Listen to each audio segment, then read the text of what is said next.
은혜의 시대에 살고 있다는 것을 종종 잊고 삽니다.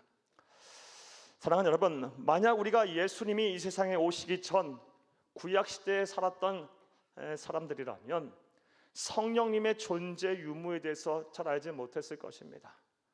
따라서 자연스럽게 성령의 능력도 내 능력이 되지 못했을 것이고 성령의 도우심도 제대로 받지 못했을 것입니다. 왜냐하면 예수님 이전의 구약시대에는 하나님께서 모든 사람들에게 보편적으로 성령을 부어주시지 않았기 때문입니다. 특별한 경우, 특별한 사람을 쓰시고자 할 때, 예를 들면 왕을 임명하거나 제사장과 선지장을 임명할 때 하나님께서는 당신의 영을 부어주셨는데 그것도 일시적으로만 부어주셨어요. 사랑하는 여러분, 그러다 보니 이 성령의 능력을 체험하고 성령의 임재를 경험한 소수의 사람들은 성령의 능력이 얼마나 유익한지를 잘 알았어요. 그래서 성령의 임재를 구약시대 백성들, 이 성령의 능력을 체험한 백성들은 아주 사모했어요. 예를 들면 모세가 그러합니다. 민수기 11장 29절을 함께 읽겠습니다. 모세가 그에게 이르되 네가 나를 두고 시기하느냐? 여호와께서 그의 영을 그의 모든 백성에게 주사 다 선지자가 되게 하시기를 원하노라. 아멘. 이 말씀은 모세가 여호수아에게 한 말이에요. 하나님의 영이 이스라엘의 장로들에게 임하자 여호수아가 시기하고 질투를 합니다. 성령의 임재는 모세와 우리들에게만 임해야지 왜 이스라엘 장로들에게도 임합니까? 그러자 모세가 얘기를 해요. 하나님의 영이 우리뿐만 아니라, 이스라엘 장로들뿐만 아니라 출애굽한 약 300명에 이르는 모든 사람이 다 성령이 그들에게 성령이 임하여 성령의 사람이 되기를 원하는다, 이렇게 얘기한 거예요. 모세는 성령의 유익을 알았어요. 성령의 능력이 얼마나 우리에게 유익한지를 잘 알았어요. 그래서 자신뿐만 아니라 자신이 이끌고 있는 수많은 약 수백만 명 되는 300만 명이 넘는 그 사람들이 모두 성령의 사람이 되기를 원했던 것입니다. 하지만 구약시대는 절대 그런 일이 일어나지 않았습니다. 그러나 하나님은 사랑이신 고로 예수님께서 이 세상에 오신 이후에 새로운 시대가 열릴 것을 약속하셨습니다. 즉 성령의 시대가 열릴 것을 약속하셨어요. 그리고 많은 주의 종들을 통해서 이 약속을 예언케 하셨습니다. 대표적인 사람의 예언의 말씀 보겠습니다. 요엘서 2장 28절에서 29절을 함께 읽겠습니다. 그 후에 내가 내 영을 만민에게 부어주리니 너희 자녀들이 장래일을 말할 것이며 너희 늙은이는 꿈을 꾸며 너희 젊은이는 이상을 볼 것이며 그때 내가 또 내 영을 남종과 여종에게 부어줄 것이며. 아멘. 예수님이 이 세상에 오신 이후에 성령의 시대가 열리게 되면 이 세상이 종말의 때, 말세의 때가 가까워지면 가까워질수록 하나님께서는 당신의 영인 성령님을 모든 사람들에게, 예수를 그리스도 믿는 주의 이름을 부르는 모든 사람들에게 부어주신답니다. 그래서 우리가 그 은혜를 지금 누리고 있는 거예요. 예수를 그리스도 믿는 그 순간, 그 시점부터 성령 하나님께서 우리의 심령에 들어오셨습니다. 그러니 우리가 얼마나 지금 은혜의 시대에 살고 있는 겁니까? 성령님은 하나님이세요. 말씀으로 오직 만물을 창조하신 전지전능하신 분이시고 나보다 나를 더 잘하시고 나보다 나를 더 사랑하시는 분이세요. 그분이 지금 우리의 심령 안에 거하신다니까요. 뭘 걱정하세요? 뭘 염려하세요? 뭘 그렇게 힘들어하시고 고통스러워하십니까? 성령 하나님이 우리 심령 안에 거하시는데요. 참 우리는 은혜의 시대에 살고 있는 사람들이에요. 이런 은혜를 베푸신 하나님께 무한한 감사와 영광을 돌리며 우리 안에 계시는 성령님을 잘 모시고 살아야 할 줄로 믿습니다. 자, 그런데 이와 관련해서 우리가 놓쳐서는 안 되는 중요한 진리가 있습니다. 자, 그것이 무엇이냐? 성령을 모시고 사는 사람이 하나님이 응당 우리에게 주실 이 권리를 주장하려면 그에 상응하는 의무와 책임 또한 다 해야 한다라는 것입니다. 사랑하는 여러분, 세상 이치가 그렇지 않습니까? 세상에서 내가 주장할 권리를 누리려면요, 그에 상응하는 의무와 책임 또한 다 해야 합니다. 의무와 책임을 감당하지 않고 무슨 권리를 주장합니까? 우리의 성령 하나님을 모시고 사는 사람 또한 마찬가지예요. 성령 하나님을 모시고 살면 하나님께서 우리에게 합당한 은혜를 주세요. 성령님께서 우리에게 큰 복을 주세요. 하지만 그런 은혜와 복을 우리가 권리인 양 주장하려면 그에 상응하는 의무와 책임 또한 감당해야 한다는 것입니다. 그리고 그 의무와 책임이 무엇인지에 대한 설명이 바로 오늘 본문의 내용입니다. 자, 사랑하는 여러분, 그렇다면 이제 생각을 해보겠어요. 사랑하는 여러분, 성령을 모시고 사는 사람의 의무와 책임이 무엇일까요? 오늘 본문 말씀을 보게 되면 여러 말씀 중에 단 한 말씀을 하고 계십니다. 본문 12절을 함께 보겠습니다. 그러므로 형제들아, 우리가 빚진 자로 돼 육신에게 져서 육신대로 살 것이 아니니라. 아멘. 사랑하는 여러분, 우리가 누구에게 빚을 졌습니까? 우리 주 예수 그리스도에게 빚을 진 사람들이에요. 우리는 믿음으로 말미암아 구원을 선물 받았지만 우리를 구원하시기 위해서 우리 주 예수 그리스도께서는 당신의 생명을 내던지셨어요. 아낌없이 우리에게 주셨어요. 우리를 구원하시기 위해서 예수님은 생명을 주셨다니까요. 예수님의 생명을 빚진 자들이에요. 자, 그렇게 예수님의 생명을 빚져 우리는 구원을 받았어요. 우리의 심령의 성령님을 모시고 살게 됐어요. 그럼 어떤 의무와 책임을 다해야 한답니까? 육신에게 져서 육신대로 살아서는 안 된답니다. 그리고 여기서 말하는 육신은 죄를 말합니다. 따라서 육신에게 져서 육신대로 살지 말라는 말씀, 이 의무와 책임은 죄의 유혹에 빠져 죄짓는 삶을 살지 말아야 한다는 것입니다. 이것이 바로 성령을 모시고 사는 사람의 가장 기본되는 의무와 책임입니다.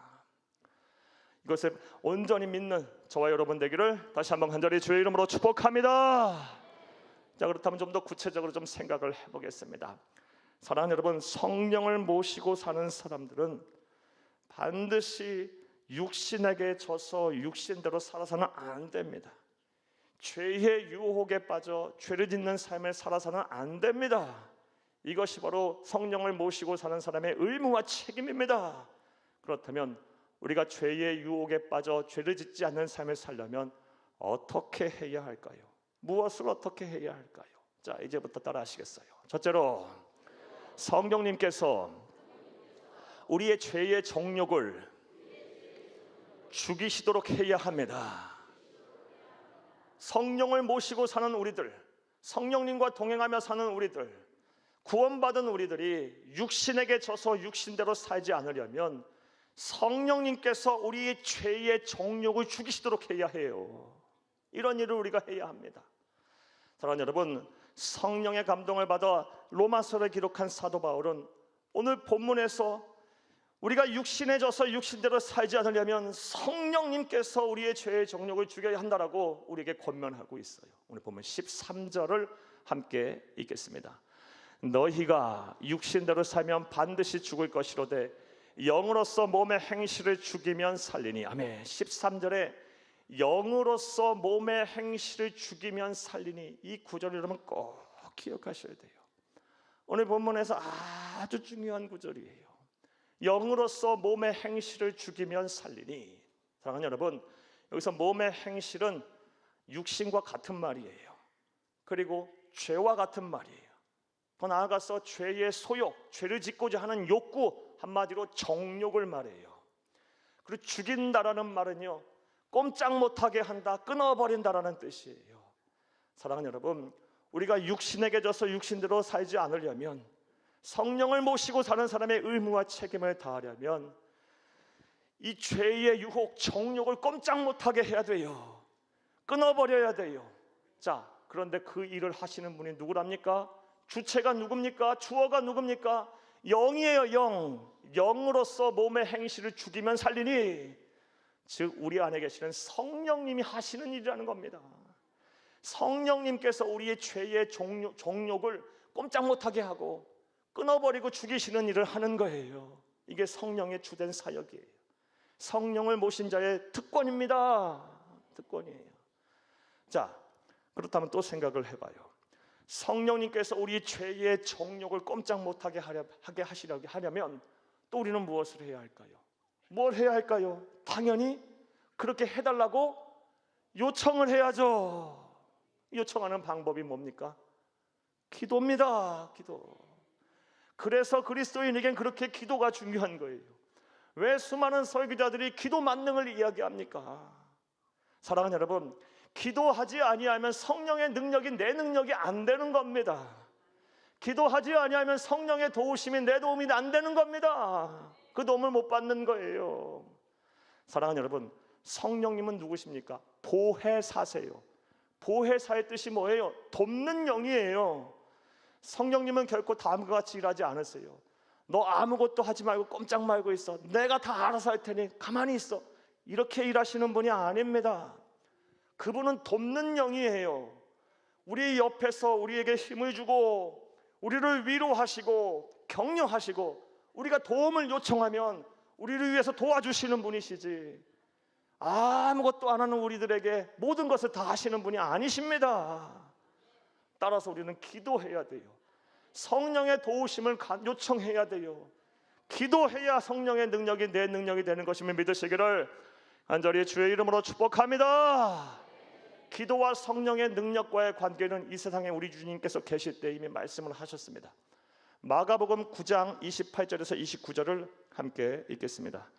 집에 들어가심에 제자들이 조용히 묻자오되 우리는 어찌하여 능히 그 귀신을 쫓아내지 못하였나이까? 이르시되 기도 외에 다른 것으로는 이런 종류가 나갈 수 없느니라 하시니라. 아멘. 이 말씀은 예수님께서 변화산에 올라가 계셨을 때 밑에서 제자들이 귀신 들린 어린아이의 귀신을 쫓아내지 못했어요. 예수님이 내려오셔서 이 제자들을 책망하시면 내가 어느 때까지 너희와 함께 있겠느냐, 너희들의 믿음 없음을 막 책망하신 후에 귀신을 내어 쫓아내 주셨어요. 그리고 제자들과 함께 이 집에 들어가셨을 때 제자들이 물은 거예요. 왜? 예수님은 되는데 우리는 안 됩니까? 왜 예수님은 그렇게 하실 수 있는데 왜 우리는 못합니까? 그때 하신 말씀이 기도 외에는 이런 종류의 일을 할 수가 없다고 말씀하신 거예요. 기도해야 성령이 도와주시는 거예요. 기도해야 성령의 능력이 내 능력이 되는 겁니다. 기도해야 성도는 복을 받는 거예요. 기도하지 않고 무슨 성령의 능력이 내 능력이 되겠어요? 기도해야 성령님께서 내 죄의 정욕을 꼼짝 못하게 해서 내 죄의 정욕을 끊어버려서 성결하게 살게 하시고 육신에게 져서 육신대로 살지 않게 하시는 겁니다. 부디 말씀을 들으시는 모든 분들이 무너진 기도의 재단이 있다면 다시 쌓으시고 하지 않았던 기도가 있다면 다시 시작하셔서 사랑하는 여러분, 성령의 능력이 여러분의 능력이 되고 성령의 능력으로 죄의 정욕을 꼼짝 못하게 하여 육신에게 져서 육신대로 살지 않는 그런 귀하고 복된 삶을 사시기를 간절히 주의 이름으로 축복합니다. 축복합니다. 자, 두 번째로 성령을 모시고 사는 사람은 육신에게 져서 육신대로 살아서는 안 되는데 우리가 그렇게 살려면 어떻게 하면 될까요? 따라 하시겠습니다. 둘째로 우리가 누구인지를 항상 잊지 말아야 합니다. 우리가 누구인지를 항상 잊지 말라. 이것이 성령의 사람인 이 사도 바울이 오늘 본문 말씀을 통해서 우리에게 권면해 주시는 바예요. 사랑하는 여러분, 우리가 누구인지를 항상 잊지 않으면 육신에게 져서 육신대로 살지 않는답니다. 성령을 잘 모시고 살 수 있답니다.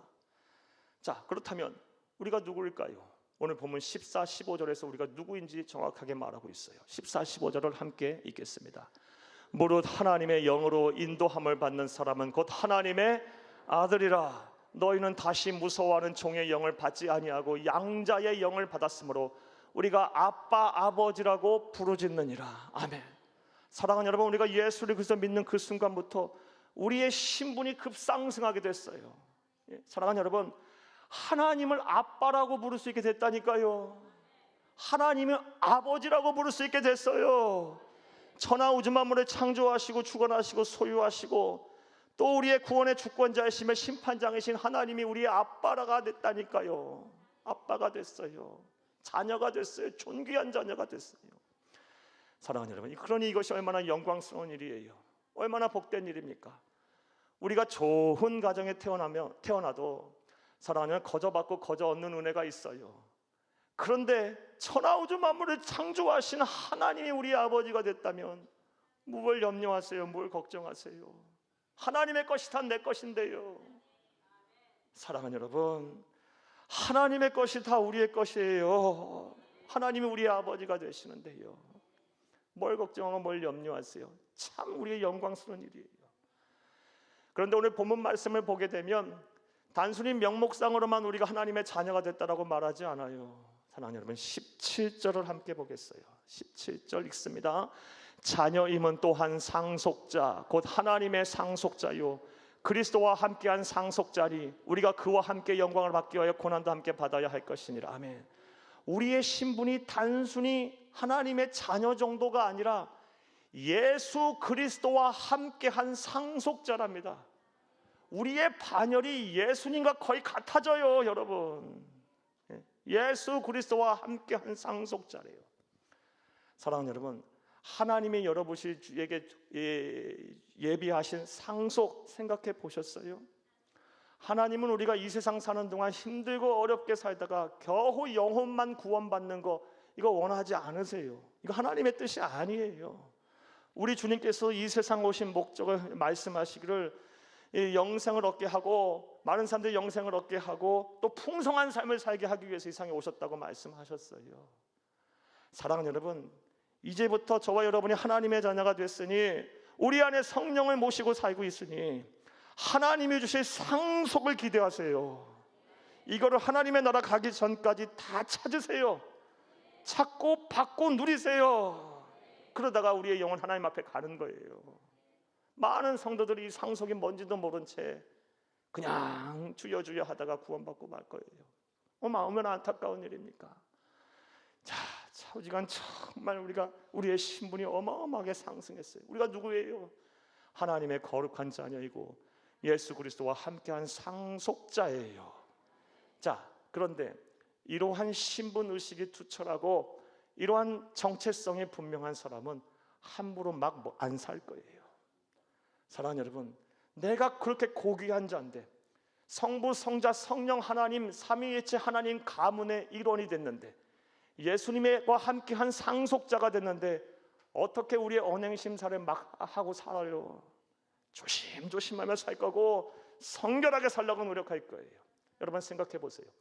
세상에서도 훌륭한 가문의 일원 그리고 높은 신분을 가진 사람들은요 절대로 막 살지 않아요. 사랑하는 여러분, 일반인들보다 더 높은 윤리의식과 도덕적인 기준을 가지고 살아요. 그리고 노블리스 오블리제를 실천하면서 많은 사람들에게 사랑받고 존경받는 삶 살기 위해서 애써요. 세상에서의 신분이 높은 사람도 그렇게 살려고 애쓰는데 우리가 어떻게 막 살 수 있겠어요? 우리가 누구인지를 잊지 않고 살면 절대로 그렇게 살 수가 없어요. 사랑하는 다 성결하게 살려고 노력할 것이고 다 남을 위해서 사랑하며 살려고 노력할 거예요. 더 법과 질서를 지키며 살려고 노력할 것이고 더 신앙의 양심에 따라 살려고 노력할 것입니다. 문제는 우리가 누구인지를 인식하지 않고 살기 때문에 그래요. 사랑하는 여러분, 사도 요한 선생님께서도 이것을 우리에게 말씀해 주고 계세요. 요한 1서 3장 2절에서 3절을 함께 읽겠습니다. 사랑하는 자들아, 우리가 지금은 하나님의 자녀라. 장래에 어떻게 될지는 아직 나타나지 아니하였으나 그가 나타나시면 우리가 그와 같을 줄을 아는 것은 그의 참모습 그대로 볼 것이기 때문이니 주를 향하여 이 소망을 가진 자마다 그의 깨끗하심과 같이 자기를 깨끗하게 하느니라. 아멘. 이 말씀 무슨 내용이냐? 내가 하나님의 자녀라는 분명한 신분 의식을 가진 사람은 예수님처럼 깨끗하게 살기 위해서 나름대로의 주체 의식을 갖는다는 거예요. 내가 하나님의 자녀인데 어떻게 깨끗하게 안 살아? 예수님처럼 깨끗하게 살아야지. 이런 나름대로의 주체 의식을 다 갖고 산답니다. 자, 저는 지금까지 오늘 본문 말씀을 통해서 사랑하는 여러분, 성령을 모시고 사는 삶의 의무와 책임에 대한 말씀을 먼저 드렸어요. 육신에게 져서 육신대로 살아서는 안 된다는 겁니다. 죄의 유혹에 빠져 죄를 짓고 살아서는 안 된다는 거예요. 그리고 그렇게 살지 않기 위한 사도 바울이 성령의 감동을 받아 우리에게 권면한 권면의 내용을 들었어요. 먼저는 성령께서 우리의 죄의 욕구, 이 정욕을 죽이시도록, 꼼짝 못하게 하시도록 우리가 요청해야 된다는 겁니다. 뭐로? 기도로 요청해야 된다는 거예요. 그리고 나아가 우리가 누구인지를 잊지 말고 항상 이 언행심사 조심해야 한다는 것입니다. 자, 그런데 이러한 하나님께서 제시하신 방법이 온전한 결실을 맺기 위해서 우리가 먼저 전제로 행해야 할 행동이 있어요. 자, 그렇다면 그것이 무엇일까요? 사랑하는 여러분, 먼저 우리가 무엇을 해야 하냐? 죄의 유혹 앞에 단호한 태도를 보여야 합니다. 이것이 먼저 전제돼야 돼요. 사랑하는 여러분, 하나님께서는 우리를 창조하실 때 아무것도 하지 못하는 허수아비로 창조하지 않으셨어요. 하나님의 그냥 뜻대로만 무조건 움직여야 하는 꼭두가시 인형으로 창조하지 않으셨어요. 하나님은 우리가 스스로 생각하고 스스로 판단하고 결정하며 스스로 행동할 자유의지를 우리에게 주셨어요. 그리고 하나님의 창조의 섭리가 이러하다는 것은 우리가 이 세상 사는 동안 스스로 우리의 자유의지를 가지고 생각하고 판단하고 결정하고 행동할 수 있지만 그에 따르는 결과 또한 우리가 다 책임져야 한다는 것입니다. 이러한 창조의 섭리를 오늘 본문의 말씀 내용과 대입을 하게 되면 이런 거예요. 성령 하나님께서 분명히, 사랑하는 여러분, 우리가 기도하면 우리의 죄의 욕구, 죄의 소욕, 정욕을 죽이십니다. 또한 성령 하나님께서 끊임없이 우리로 하여금 깨닫게 하시고 말씀하셔서 우리가 하나님의 자녀임을 증거하세요. 자, 그런데 아무리 성령님께서 그리 하셔도 내가 내 자유의지를 가지고 죄의 유혹에 굴복해버리면 아무 소용이 없는 겁니다. 사랑하는 여러분, 따라서 먼저 우리가 뭘 해야 됩니까? 성령을 모시고 사는 사람으로서 육신에게 져서 육신대로 살지 않으려면 죄의 유혹 앞에 단호한 태도를 먼저 보여야 하는 것이고, 그런 이후에 성령 하나님께 도움을 기도로 요청하는 거예요. 내 죄의 정욕을 죽여달라고요. 그리고 성령 하나님의 내 안에서의 부르짖는 외침에 따라서 내가 하나님의 자녀라는 분명한 신분의식을 가지고 언행심사를 조심해야 하는 겁니다. 이것을 기가 막히게 잘해서 복을 받은 성경의 인물이 나와요. 누구냐? 욥입니다. 욥. 구약의 욥기 31장 1절을 함께 보겠습니다. 내가 내 눈과 약속하였나니 어찌 처녀에게 주목하랴. 이건 욥의 고백이에요. 어찌 처녀에게 주목하랴. 이 말은요, 처녀들에게, 젊은 여성들에게 추파를 던지지 않겠다는 거예요. 아마도 욥은요, 이성 문제에 아주 약했던 모양이에요. 성적인 유혹에 아주 약했던 모양이에요. 욥이 이 정도 되니까 하나님께서 사탄에게 내 종 욥을 시험해보라까지 말씀하신 거예요. 사랑하는 여러분, 우리의 신앙이 이래야 되는 겁니다. 여기까지 이르도록 노력을 해야 되는 거예요. 죄의 유혹 앞에 먼저 단호한 태도를 보여야 돼요. 그리고 나서 성령 하나님께 도움을 요청하고 내 안에서 끊임없이 말씀하시는 너는 하나님의 거룩한 자냐, 존귀한 자야, 그리스도와 함께한 상속자야 라고 말씀하시는 그 하나님의 외침에 따라, 사랑하는 여러분, 우리가 모든 언행심사를 조심하며 살면 되는 것입니다. 자, 사랑하는 여러분, 이제 말씀을 맺겠어요. 우리가 예수를 그리스도 믿게 되면, 사랑하는 여러분, 하나님의 자녀가 됩니다. 하나님의 자녀가 되는 그 순간에 하나님의 영인 성령님께서 우리의 심령에 들어오셔서, 사랑하는 여러분, 우리와 영원토록 함께 하세요. 따라서 구원받은 하나님의 자녀, 하나님의 백성은 반드시, 사랑하는 여러분, 반드시 성령의 뜻대로 살아야 합니다. 성령의 뜻대로 산다라는 것은요, 사랑하는 여러분, 육신에게 져서 육신대로 사는 삶이 아닙니다. 죄의 유혹에 빠져 죄를 짓는 삶을 사는 것이 아니에요. 이를 위하여 먼저, 사랑하는 여러분, 죄의 유혹 앞에 단호한 태도를 보이시기를 바랍니다. 그런 이후에 성령 하나님 앞에 기도로 요청하세요. 나의 죄의 정욕을 죽여주세요. 끊어주세요. 꼼짝 못하게 좀 해주세요. 나아가 내가 누구인지를 잊지 말고 모든 언행 심사를 조심하게 하면 육신에게 져서 육신대로 사는 삶을 살지 않게 될 것입니다. 이런 은혜와 실천이 저와 여러분 가운데 온전히 있기를 간절히 주의 이름으로 축복합니다. 축복합니다.